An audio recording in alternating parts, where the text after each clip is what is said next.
We're going to get kicked off with the Whistleblowing 101. We want to get people situated and live and in tune. Before we start, I want you to get a pen and paper. I want you to get yourself situated. Thank you, Mike. I appreciate you being present. Phoenix, how we doing? Peace and blessings, Phoenix. How we doing? Hello, Cavante. How we doing? Namaste, everybody. So before we get started, can you hear me, Lima Charlie? Can you hear me loud and clear? How can you hear me? How are you reading my signal? Namaste, Joseph Randolph. How we doing? Can you hear me loud and clear?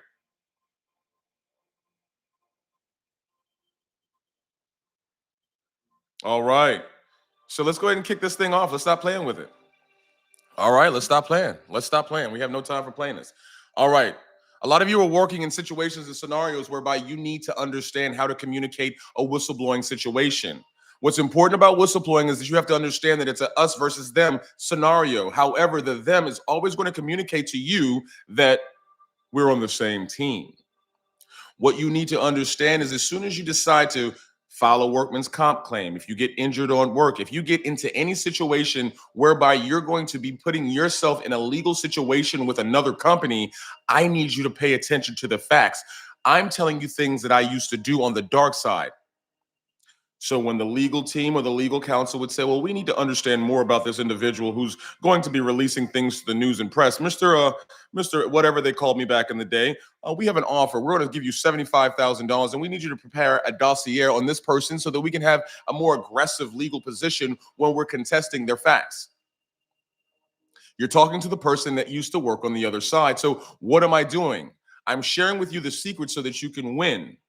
Because after I went from the dark side, I went to the good side. And now I consult with organizations to teach them how to do it appropriately, how to tell individuals how to whistleblow appropriately, how to file your workman's comp appropriately, because a lot of you are making very serious and silly mistakes. All right. Number one, if you have a workman's comp claim, the first thing that you're not going to do is be extremely verbose with the doctor that the company has issued to you. Who's taking notes? 001 if you're taking notes. 001 if you're taking notes. If you're not paying attention, then we'll just close this live, and that's not a problem for me. I can be so many other places right now. So if we're not taking notes, all right, Panama Princess. If we only get one, then we can leave. I can go to another session. All right, here we go. Now, there's only 2 and there's 38 here, so I don't think I like that. If you get injured at work, I want you to pull out your pen and paper. I want to see the 001s for every single person in here so that we can ensure that people are paying attention and not just leeching and being vampiric energy. I also want you to continue to put the 001s and things inside of the comments to keep other people's comments out, because what I'm sharing with you right now is going to get you wealthy. I am sent here to get you wealthy, healthy, alive, and free. And if you don't want to be healthy, alive, and free for free information that no other lawyer is going to tell you, then you can leave, or I will leave. I have no problem leaving. I know I don't have to be here. So, number one, you need to understand that if you file a workman's comp, then you need to understand that they are situating a case against you. They've already hired private investigators. They've already gotten in contact with the legal department and the medical department to understand the totality of the case. This is what they're saying to the doctors, by the way.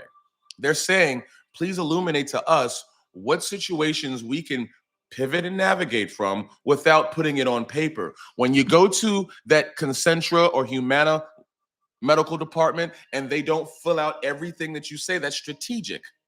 The reason why they don't fill out that your back hurts, your neck hurts, is because they don't want it on paper that you have gotten all these collateral injuries. The reason why they set you off work for so long, or if you get injured, yes, you take 2 weeks off, take your FMLA. You know why they do that?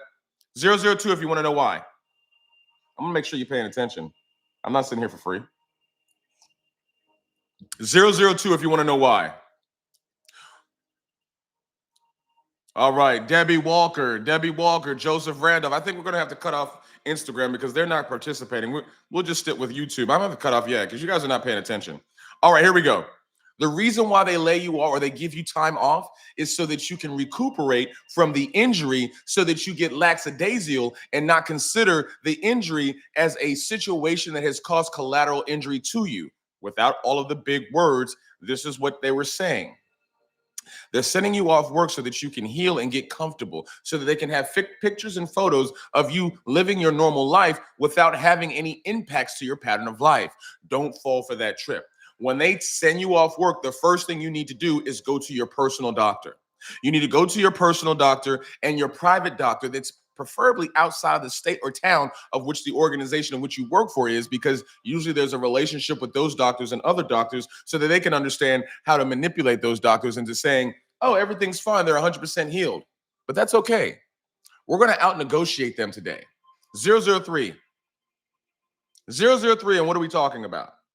If we want to continue, I'm not wasting 1 ounce or iota of my words or power today. What are we talking about, Debbie Walker? What are we talking about, Panama Princess? What are we talking about? What are we talking about? Don't mow the lawn on FMLA. Ah, the world is yours. There you go. Good job. Good job. Good job. Good job. Don't mow the lawn. Don't get comfortable while you're on FMLA. You should be going to, this is what, I hope you have a pen and paper. I've got my pen. Let's get it down. File your claim. While you're on FMLA or you're on leave or your workman comp relaxation, you need to go and make sure that you have a very verbose and articulate outline of every single injury, situation, and repercussion that you've experienced. What is a repercussion, ladies and gentlemen? A repercussion is I had a table land on my hip. Because of that, I am now not able to participate in the same pattern of life behaviors that I did before. Because of that, I felt mentally unadjusted to the society of which I live in. So now I have mental anguish about the things that I no longer can do. You need to go see a psychiatrist. Create a paper trail. Don't use the same medical insurance that comes from the organization that you're working for, because they're going to leverage that against you.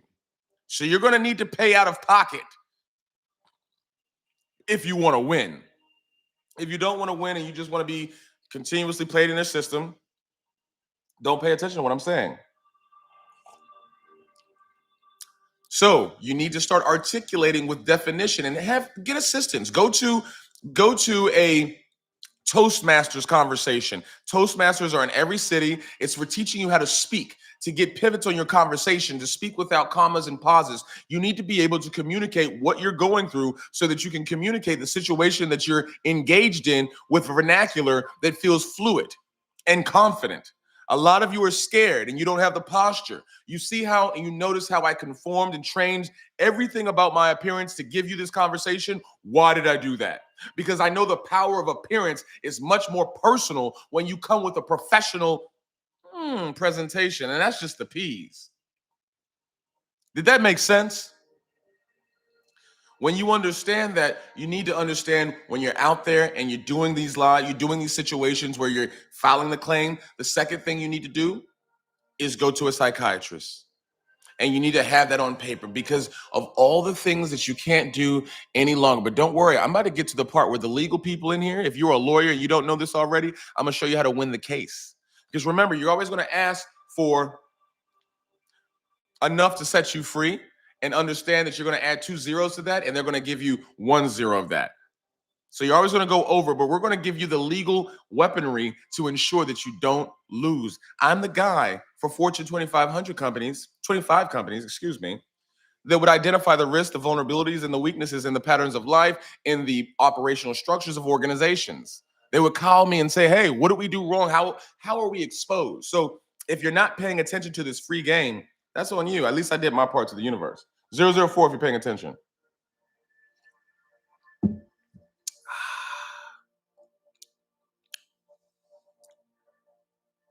004.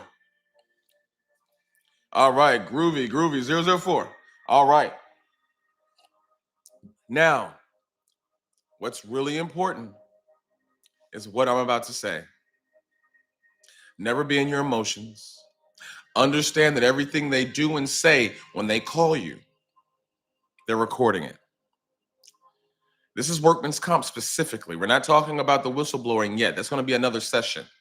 We're going to do this all week. I'm going to make everybody mad, all the big people mad this week. I'm going to make them want to come for me because I'm going to arm you and empower you with so much information that you are going to be impenetrable. You're going to be a Teflon Don when it comes to navigating these different professional pawn scenarios, okay? I'm ready for it. Here we go. The most important part. When you got injured, here's what they will never tell you. The legal department will never tell you. So if you call the legal department and say, "Could you please identify?" They're not going to say. They're going to hang up the phone. If you got injured on the job, there was a reason why you got injured. If you got injured on the job because of some malfunction to an equipment for a lack or misplacement of a sign, that was a violation of three things at minimum: OSHA, corporate security and safety policies, and the state security and safety policies. So they broke the law on three different levels. Well, they broke two laws and violated one internal policy, which makes them ineligible for recuperation from their insurance. Why is this important? This is what makes them want to settle out of court. I know for a fact there's a certain number with about 85 companies that I know specifically. Y'all wonder, like, how did he get his wealth? Well, I'm going to share with you a secret. I know the number. There's a specific number for 85 companies. There's a certain number each one of them has where they will settle out of court if you ask for the right number. They'll say, "Hey, you know what? Listen, you got it right, Mr. Tate. Listen, okay, listen, we'll give you the 111,000. Yeah, well, let's sign an NDA. Let's not talk about it anymore." And some of you are going to come in here and say, "Well, is that you're just extorting the companies?" No, absolutely not. You're just a pawn to these companies. You're just a number. So you need to understand that they broke the law, and because they broke the law, then they need to be held accountable. And the last thing that an organization wants to do is be held accountable, especially if their money generation process, because companies are generating money, is going to get impacted. And how do you impact the money generating process for a company? No, I will not repeat anything. You're not paying anything. No, pay attention. So, how do you impact an organization?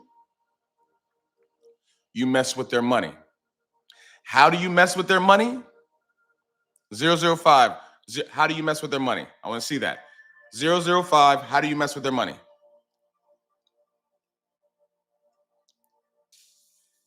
Oh, we're not paying attention? Are we paying attention, everybody? 005. How do we mess with their money? I want to see that whole sentence. You've got to pay attention to details if you're going to win cases. I said type 005. How do you mess with their money? Y'all are just typing 005. Y'all are not paying attention. I came to Instagram because I knew that there were going to be people that I needed to train up to be able to war the right way, but y'all are not even paying attention. Your focus is not even there. I need you to focus. I have to downstep so many levels to come and communicate. Please pay attention. Thank you. Yes, thank you. Thank you, Instagram. And we only got one in YouTube, so maybe we just need to cancel YouTube then, because YouTube's playing around. All right, let's just cancel that, because y'all think I'm playing. Let's cancel YouTube. Nope. Too late. Nope. No, don't start typing now because I said something. Nope. All right, here we go. Let's go. Here we go. You mess with their money by impacting the image of their brand. Write that down. I want to see it in the comments. You impact their money by impacting their brand.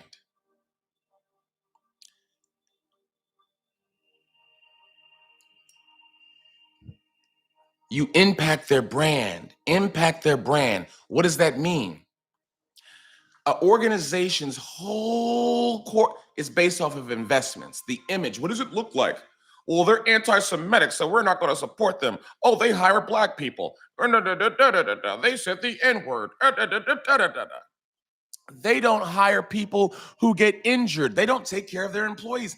How are you able to impact the flow of money? Because in America, everybody cares about what they identify with. This is not sabotage. Let's kick that motherfucker out. Yes. Some of you, all right, so here, listen what's going to happen. A lot of the corporate spies who are in here are going to say things in here just to get you off of your center, to make you fearful, because that's what they are paid to do. You've got legal, oh no, I'm going to make sure that they don't sue. They don't want you armed with this intelligence. I'll try to block them out as fast as possible, but this is how you know that the information is valuable. It is real. I used to be the guy that would go into chat rooms and like, oh no, this guy is just a fucking anti-Semitic. I'm telling you what I used to do. If you think this is a show, the other guy that you've been watching on this channel with the long hair, that's the show. I was looking like you look. This is me. People who know me know this is Joe, that's Jay. So if you're not paying attention now, you'll never pay attention later.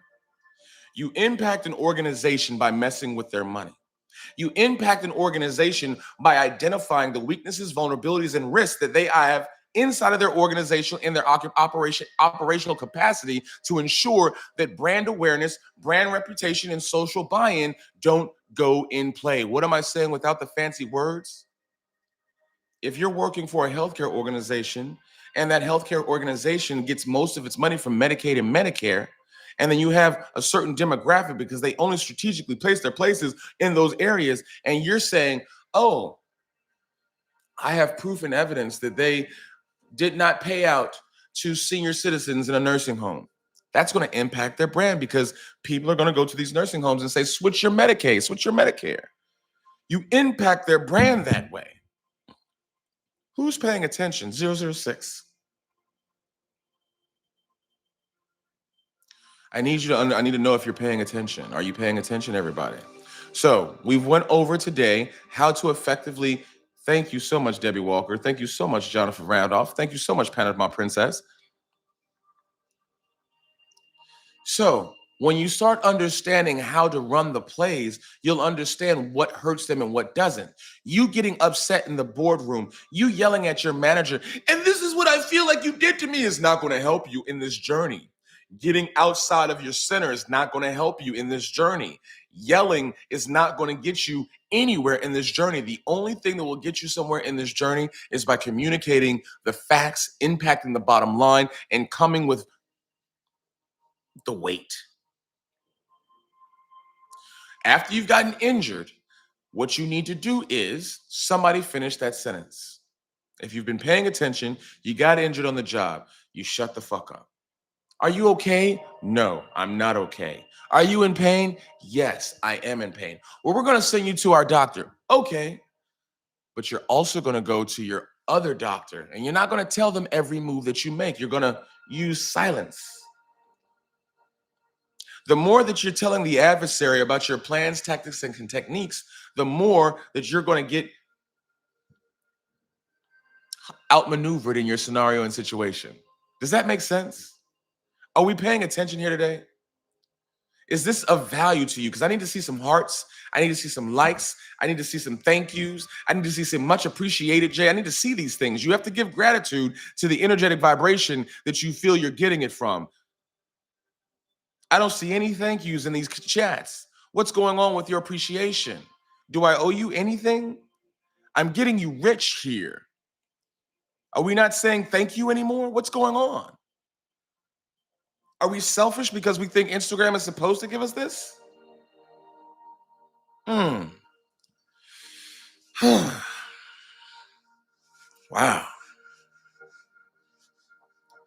I have never seen such a group of ungrateful people in my life.